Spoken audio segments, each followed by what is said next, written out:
Salve, salve, queridos amigos e pacientes! Estamos aqui hoje para a gravação de mais uma entrevista para a nossa playlist Conversa com Especialista. Hoje aqui comigo o Dr. Pedro Túlio Rocha. Que honra receber a presença desse cara aqui. O cara não tem tempo, consegui trazer ele hoje aqui para gravar a entrevista. Eu sou Adolfo Bamonde, cirurgião geral e oncológico, e o tema do vídeo de hoje é transplante de pâncreas. Solta a vinheta. Antes de mais nada, se inscreve no canal, clica no like. Isso é importante para o YouTube entender a relevância desse vídeo e esse vídeo poder alcançar mais pessoas que podem se beneficiar desse conteúdo. Ok? Começando a entrevista de hoje, queria falar um pouquinho sobre o currículo do Dr. Pedro. Eu vou deixar você falar porque o currículo é muito grande, eu não gravei de cabeça não. Como é que é? Então, eu me formei em medicina pela UFRJ em 2000, fiz residência em nefrologia e clínica médica pela UERJ e tenho título de especialista em nefrologia pela Sociedade Brasileira de Nefrologia e também terapia intensiva pela Associação de Medicina Intensiva do Brasil. Atualmente eu sou funcionário concursado da UFRJ e também coordeno a equipe de nefrologia e transplante de rim e pâncreas do Hospital São Lucas de Copacabana e o Hospital Silvestre. Baita experiência, né? Quantos anos de formado, cara? Eu me formei em 2000, estou indo para 22 anos de formado. E que você trabalha com transplante tem quantos anos? Desde mais tenro momento, até anteriormente a me formar, minha mãe é nefrologista, então eu já acompanhava o serviço de transplante, fiz algumas publicações ainda como acadêmico e no primeiro ano de clínica médica eu já comecei a trabalhar na Central Estadual de Transplante, na época era chamado de Rio Transplante, né? Então, desde sempre. Perfeito, perfeito. Bom, o tema de hoje é um tema que a gente não ouve falar muito por aí, né? A gente ouve muito mais falar de transplante de fígado, transplante de rim. E quando entra no transplante de pâncreas, você conhece até poucos profissionais que lidam com essa especialidade, né, com esse perfil de paciente. Hoje em dia, né, dentro da tua experiência, tudo que você viveu, tudo que você estudou, qual é o paciente que realmente se beneficia de um transplante de pâncreas? Bom, primeiro é importante dizer que existem 3 principais tipos de transplante de pâncreas. São eles o transplante combinado de pâncreas-rim, que é de longe o mais executado, cerca de 85-90% dos transplantes de pâncreas são em combinação com o rim, então é um rim simultâneo. Tem o transplante de pâncreas isolado e tem o transplante chamado de pâncreas após rim, que nada mais é do que um transplante de pâncreas isolado em um indivíduo que anteriormente já recebeu um transplante renal. Cada um deles tem uma indicação específica. Então, o transplante de pâncreas rim simultâneo é para aquele indivíduo diabético tipo 1 que desenvolveu insuficiência renal crônica terminal, não necessariamente já precisa estar em diálise, mas já é uma doença renal crônica avançada, né? O que a gente chama de um estágio 4, o clínico de creatinina, o ritmo de filtração glomerular menor do que 30 ml por minuto. Esses pacientes eles se beneficiam largamente dessa modalidade de transplante porque além de substituir o rim que está em falência, você potencialmente cura o diabetes, que foi o que levou à perda do rim.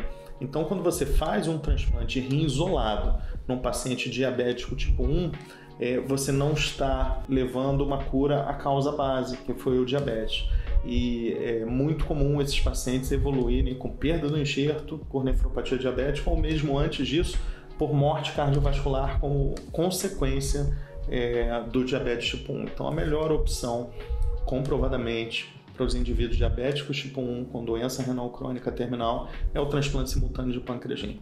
O transplante de pâncreas isolado é reservado para aqueles pacientes diabéticos tipo 1 que tem uma condição que é denominada de diabetes hiperlábio, que é aquele paciente que faz hipoglicemia grave, recorrente, pouco sintomática, que impõe um risco à sua vida. Então ele faz o transplante de pâncreas isoladamente, ele não tem insuficiência renal, para poder curar o diabetes tipo 1. Algumas outras indicações menos frequentes do transplante de pâncreas isolado incluem o indivíduo que tem alergia à insulina, isso é muito raro, mas existe, e indivíduos que não toleram as injeções de insulina, têm problemas psicológicos graves com a terapia. Mas a grande indicação do pâncreas isolado é para essa condição chamada de diabetes hiperlábio.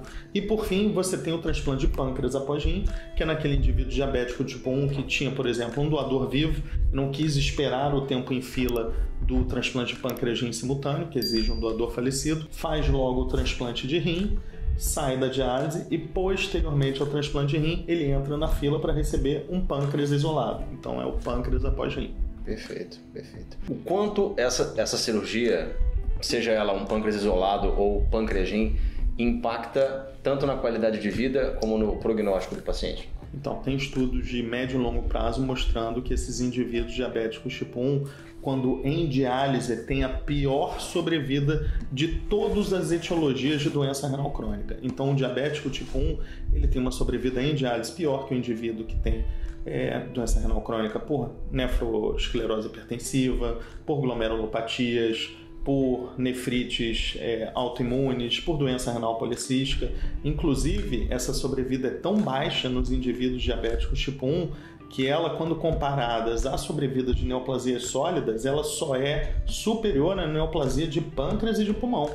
Todas as outras neoplasias sólidas têm sobrevida em 5 anos superior à do indivíduo diabético tipo 1 em diálise. Então, claramente, o indivíduo diabético tipo 1 tem grandes dificuldades no manejo dialítico, sejam elas relacionadas a acesso vascular, a tolerância cardiovascular e hemodinâmica, ao procedimento dialítico.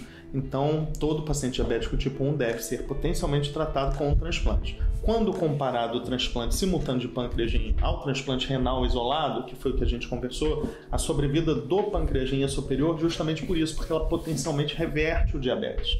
E ao reverter o diabetes, você elimina esse mecanismo fisiopatológico que levou à perda dos genes nativos e que pode levar à perda do rim transplantado, assim como reduz em muito a incidência de eventos cardiovasculares pós-transplante.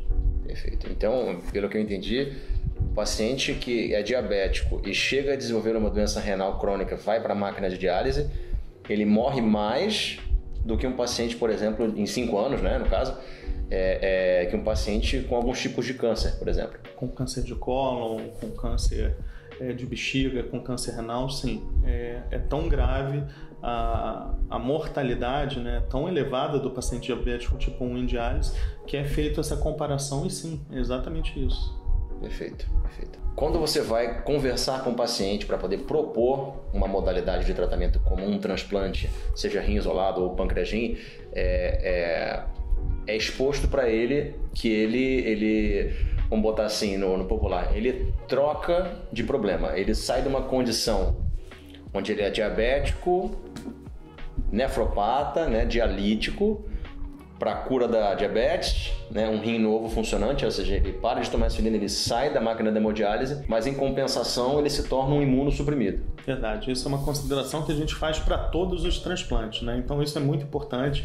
A gente lida muito com uma visão romântica do transplante que vem prévia na população leiga, né, de cura. Não é verdade, é como você bem falou, que a gente prefere dizer que é uma melhoria importante na qualidade de vida e na sobrevida, mas que o indivíduo torna-se um indivíduo imunossuprimido e que tem que ter cuidados para o resto da vida. Sua qualidade de vida melhora muito, mas ele não pode dizer que está curado da doença renal crônica terminal. Ele segue um doente renal crônico e tem que fazer acompanhamento regular, tem que tomar adequadamente suas medicações, tem cuidados para evitar complicações clínicas pós-transplante, como infecção, doença cardiovascular e alguns tipos de neoplasia. Então, a gente sempre esclarece muito bem isso. E aí, o exemplo que eu dou aos pacientes no final é sempre o mesmo. Eu falo dos potenciais riscos, tanto do segmento no pós-operatório, como também das complicações cirúrgicas. É importante esclarecer isso. Mas no final eu falo, se fosse eu que estivesse aí sentado onde o senhor está, eu escolheria transplantar, pela potencial ganho de qualidade de vida e sobrevida. Mas não pode ser encarado como cura. Perfeito. E como funciona, na verdade, o critério de eleição para um paciente poder ser transplantado? Basicamente, ele precisa ser diabético tipo 1 e tem insuficiência renal crônica, dialítica? Somente isso ou ele precisa ter mais alguma coisa? Para o transplante simultâneo de pâncreas-rim, o que as diretrizes médicas e também o que a legislação brasileira preza é que seja um paciente diabético tipo 1 que tenha doença renal crônica avançada, não necessariamente dialítica. Pela legislação brasileira, ele tem que ter um ritmo de filtração glomerular menor do que 20 ml por minuto. Então, esses pacientes, alguns ainda estão em tratamento conservador, mas com uma doença renal já muito avançada, o início em diálise é iminente, então esses pacientes podem ser transplantados e podem ser inscritos para o transplante anteriormente ao início da terapia dialítica, desde que obedeçam esses critérios. E quando você vai eleger um doador, mesmo que seja um doador falecido, quais são os critérios que você tem que ter de compatibilidade para poder doar o órgão para um paciente desse? É a compatibilidade, quanto a compatibilidade é semelhante à do transplante de rim, né? Então é necessária a compatibilidade AB0, não é necessário que seja isogrupo, né? Que seja do mesmo grupo sanguíneo, não, tem que ser grupo sanguíneo compatível e tem que ter a compatibilidade HLA que é testada através da prova cruzada, né? Os pacientes são organizados na fila pelo seu tipo sanguíneo, então embora um indivíduo do grupo sanguíneo A possa receber um órgão de um doador do grupo sanguíneo O, ele é alocado na fila do A, então ele receberá doadores do grupo A menos que não haja nenhum receptor em fila do grupo O. Aí é oferecido também aos demais grupos. E quanto ao critério de seleção do potencial doador falecido, ele é mais restrito do que o doador de rim isolado. Quanto ao doador de rim isolado, a gente é mais flexível nos critérios de aceite, no que diz respeito à idade e também existência de comorbidades prévias. No transplante de pâncreas de rim, não, a gente é bem seletivo. Então esse doador ele deve ter entre 12 a no máximo 40 a 45 anos. Idealmente ele deve ter tido como causa-mortes uma causa-morte que não seja cardiovascular, ou seja, que não seja um AVC principalmente, que é a principal causa que leva à morte encefálica do grupo das doenças cardiovasculares. Não deve ser obeso, deve ter uma função renal razoavelmente preservada no momento da captação e não deve estar usando dose alta de aminas vasoativas. Perfeito.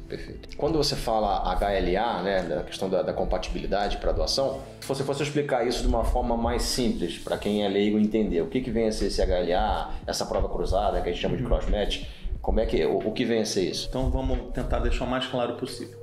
Primeiro, o que impede a realização de um transplante pelos critérios de HLA é a pré-existência de anticorpos anti-HLA anteriormente ao transplante, ou seja, aquele indivíduo que está inscrito na fila para realizar um transplante de rim ou de pâncreas de rim, ele pode, durante o curso da sua vida, ter recebido alguma terapia ou ter tido algum evento que fez com que ele criasse anticorpos anti-HLA. Quais são esses eventos? É a gestação na mulher, que ela tem contato com sangue fetal, é a transfusão de sangue, que você tem contato com sangue de outro indivíduo, e nos pacientes que já realizaram algum tipo de transplante prévio. Esse grupo de pacientes tem o potencial de já ter anticorpos pré-formados anteriormente ao transplante.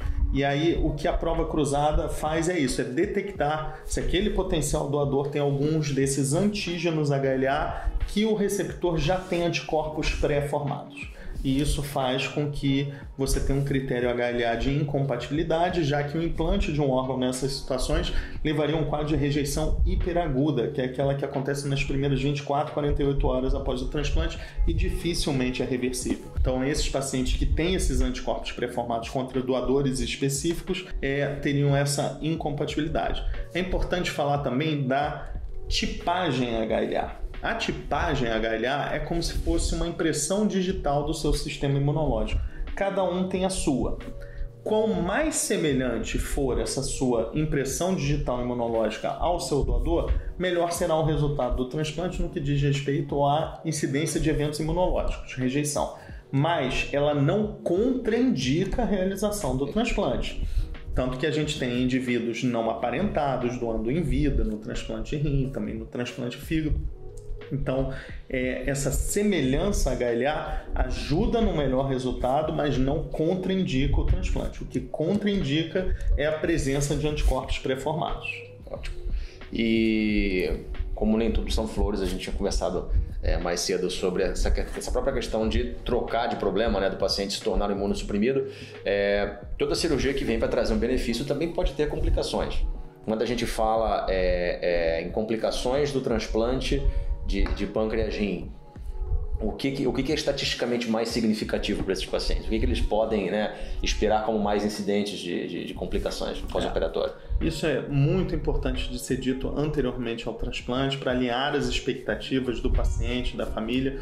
Por quê? Porque o transplante de pâncreas de rim é uma cirurgia bem maior do que o transplante de rim isolado. Já que ela tem tudo que o transplante de rim isolado tem, mais o implante do pâncreas, que você muito melhor do que eu sabe, que é um órgão difícil de ser operado, né? A consistência dele, também a característica dele exigir uma anastomose no intestino, faz com que seja uma cirurgia bem mais delicada. Com isso, a incidência de complicações cirúrgicas é bem superior à do transplante de rim isolado. A incidência de complicações cirúrgicas no transplante de rim isolado ocorre em cerca de 5% dos casos, enquanto a do transplante de pâncreas de 10, 15 até mesmo 20% dos casos podem ter alguma complicação cirúrgica. Então isso é muito importante que seja dito. Quanto às complicações específicas do pâncreas, elas podem ser uma que é um grande temor dos transplantadores é a trombose venosa, né? Então a veia que drena o sangue do pâncreas, ela tem um fluxo muito lentificado e além disso você liga uma das tributárias, que é a que nutre a veia, que passa sangue por dentro da veia, que é a veia esplênica. Então esse fluxo que já é moroso, quer dizer que já é lento por si só. Fica um pouco mais lentificado ao você ligar a tributária que forneceria sangue para essa veia. Então a incidência de trombose venosa varia de 5 a 20% dos centros, em diferentes centros. Por isso, muitos centros adotam uma estratégia de anticoagulação profilática, dá uma medicação para diminuir a chance de trombose, mas que, por sua vez, aumenta um pouco a chance de sangramento. Então, isso varia muito de centro a centro, qual é a estratégia utilizada, mas é uma grande complicação. Outras complicações que são importantes também de ser ditas são as fístulas entéricas. Então, esse pâncreas, embora você transplante ele para produção de insulina, que é o que a gente chama de função endócrina do pâncreas, ele mantém sua função exócrina, que é a produção do suco pancreático, que é um suco que ajuda na digestão do alimento. Então esse pâncreas transplantado vai estar produzindo esse suco, ele tem que ser desembocado para uma alça intestinal do receptor e toda vez que você faz cirurgia no intestino tem uma chance de vazar um pouco desse líquido intestinal, né? E isso é a chamada fístula, né? Então as principais complicações cirúrgicas são essas: trombose, sangramento e fístula. São complicações temidas, mas elas não são superiores a um bom resultado da cirurgia, né? Os bons resultados são mais frequentes do que essas complicações. Exatamente isso. Se a gente for pegar que seja ainda 15%, 20%, que aí já seria uma incidência mais elevada, é 1 a cada 5 você tem uma complicação e nem toda complicação leva à perda do órgão, né? Tem complicações que você consegue reoperar e resolver. Então, é importante alinhar sim as expectativas, né? Como eu falei anteriormente, a população leiga tem no transplante muito uma expectativa de cura, não é exatamente isso. Então, toda vez que a gente vai começar a avaliar um paciente, eu sento com ele, tento envolver a família e explico tudo. E muitos falam: doutor, você quer que eu desista? E não é isso, a gente tem que explicar tudo para a pessoa tomar a decisão consciente. Mas é um argumento muito forte que os pacientes habitualmente escutam e valorizam, é isso que eu falo, que se eu estivesse sentado ali, eu escolheria transplantar a despeito desses riscos. Como você, como muito bem falou, os benefícios são maiores que os potenciais riscos. Esse paciente que fez o transplante, ele precisa acompanhar, fazer consultas de acompanhamento, né, com o especialista que indicou o transplante, por quanto tempo? Então, a periodicidade, a duração é para o resto da vida. A periodicidade é que aumenta, né? Então, no começo, nos 2 primeiros meses, de forma costumais, a gente pede que o paciente vá a consultas médicas toda semana, de 2 a 6 meses, quinzenal, de 6 meses a 1 ano, mensal, de 1 ano a 3 anos, bimestral, e após 3 anos, de 3 a 6 meses, quer dizer, totalizando umas 2 visitas por ano, e esse acompanhamento deve ser feito para o resto da vida. Perfeito. E a média de tempo de internação de um paciente que faz a cirurgia? Saiu doador, teve aquele chamado todo, ele internou para operar, operou, a gente opera em caráter de urgência, né? Um transplante. Do momento que ele opera até a alta para casa, quantos dias mais ou menos esse paciente fica internado? Em média, para o transplante de pâncreas simultâneo, de 7 a 21 dias. Enquanto no transplante renal essa média é de 5 a 14 dias, geralmente. Então é um tempo de permanência tipicamente maior. Bom, acho que foi isso. Você foi bastante abrangente em relação a esse tema do transplante. Eu queria agradecer muito a tua presença, tá? Se você gostou desse vídeo, deixa aqui embaixo nos comentários alguma sugestão de novos temas em nefrologia ou até mesmo em transplante, para que eu possa convidar novamente o professor Pedro Túlio para estar aqui com a gente, tá? Não esquece de compartilhar esse vídeo com pessoas que podem se beneficiar desse conteúdo. Também não esquece de clicar no like e se inscrever no canal, tá ok? Professor, eu queria te pedir agora, se você quiser deixar uma mensagem para esses pacientes que realmente são potenciais beneficiários, né, do transplante de pâncreas, que você poderia falar para eles. Então, queria agradecer também o Adolfo ao convite, foi uma oportunidade muito boa da gente esclarecer dúvidas sobre o transplante de pâncreas, né? E eu queria deixar, na verdade, 3 principais conceitos. O primeiro deles é que você, paciente diabético tipo 1 com doença renal crônica terminal, o transplante de pâncreas sim é a melhor opção de tratamento para a sua patologia. Então procure um centro especializado e considere fazer essa modalidade de tratamento que potencialmente cura o diabetes e que substitui a função do seu rim. O segundo ponto que eu queria dizer é da importância do adequado tratamento dialítico. A gente sabe sim que a diálise é uma grande quebra na qualidade de vida, no dia a dia, não só do paciente, como de toda a sua família. Muitos pacientes olham para a diálise como uma coisa ruim, ou têm raiva da máquina, ou preferem não entender o tratamento a que estão sendo submetidos. A diálise é que permite que a pessoa algum dia faça transplante. Então o que a gente fala é que o transplante melhora, mas a diálise salva.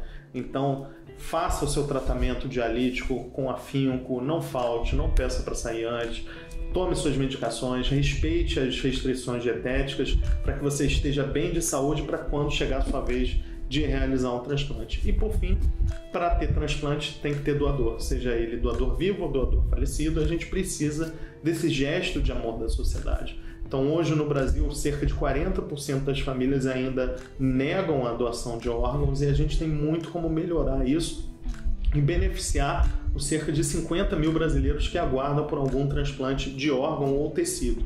Então é muito importante, a legislação brasileira, ela não exige que você deixe nenhum documento em vida para que você diga que você é um doador. Não existe nem essa obrigatoriedade, ou mesmo não há nenhuma autoridade legal em um documento desse tipo. Então o que você tem que fazer é avisar a sua família desse seu desejo de ser doador e, eventualmente, se você vier a falecer, tiver um quadro de morte cefálica, poder ser um doador, eles irão autorizar a doação dos seus órgãos e tecidos.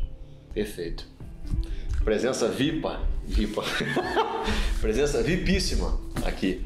Obrigado, professor. Obrigado, amigo. Tá? Ótimo, tá? Se você for um paciente renal crônico que tiver dúvidas, precisar se consultar com quem entende dessa área, vou deixar aqui na descrição do vídeo endereço do consultório do Dr. Pedro Túlio, os dias que ele atende, site, tudo que ele tiver de meio de contato. Só não tem o Instagram, o resto eu tenho.